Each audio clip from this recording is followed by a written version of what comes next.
তুমি কি এখন যাইতেছো? হ, খেতে যাইতাছি। খেতের লাইন দেখাইতে দিয়ে দিনের অবস্থা তো বেশ একটা ভালো না, বুঝছো না? পানিটা সোড়াই না দিলে পরে আবার গাছগুলো নষ্ট হয়ে যাবো গা। আচ্ছা তো তাড়াতাড়ি আয়া ফিরো, বৃষ্টির মধ্যে খিচুড়ি রান্না না। যাও। আচ্ছা ঠিক আছে। বন্ধু, কিরে বন্ধু তুই কই যাইতেছ? আমি তো খেতে যাইতাছি, দিনের অবস্থাটা ভালো না। খেতের লাইন দেখাইতে দিয়ে নাহলে তো পানিতে পড়ে আবার গাছটি নষ্ট হয়ে যাবো গা। বন্ধু আমি তল্লা রয়েছিলাম, আমার মাদা খুব অসুস্থ, ডাক্তারের কাছে লইয়া গেছিলাম। পরে ডাক্তার বলছে দ্রুত যত তাড়াতাড়ি পারি আমার মাদার এনে আমি ঢাকা যেতাম।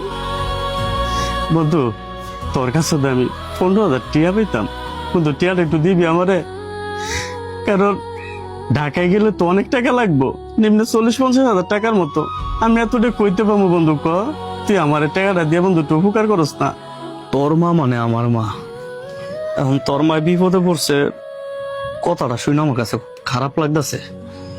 কিন্তু তুই তো জানোস বন্ধু, আমি অটো চালাই, সারাদিনে 500 টাকা কাম করি, এত টাকা জমানোর মতো ক্যাপাসিটি নাই।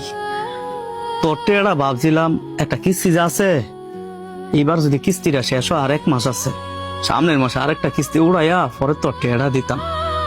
এখন কি করি আসলে বুঝতে পারতেছি না।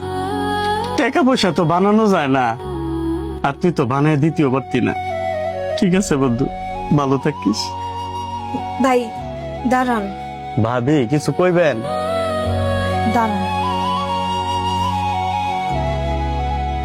ভাই, আমার এই কানের জিনিসগুলা আপনার বন্ধুরে নিয়ে গিয়ে বেচেন, বেচে এখান থেকে আপনি 40-50 হাজার টাকা পাইবেন।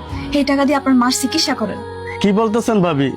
আপনার কানের জিনিস বিক্রি করে আমার মার চিকিৎসা করতাম? না ভাবি, আপনি কানের জিনিস বিক্রি করতে হইব না। আপনি এগুলো কি কইতাছেন? আপনি হয়তো বা ভুলা যাইতে পারেন, কিন্তু আমি ভুলি নাই। আমার যখন অপারেশনের কাজ লাগছিল, তখন আপনার ভাইয়ের কাছে একটা টাকাও ছিল না। আপনি নিজের থেকে আইসা আমার অপারেশনের জন্য টাকা দিছিলেন। এগুলা কি ভুলার মতো? আর আমি আমার এই কানের জিনিস ঘরে রেখা আপনার মার চিকিৎসা হইতে দিব না? আপনার মা কি আমার মা না?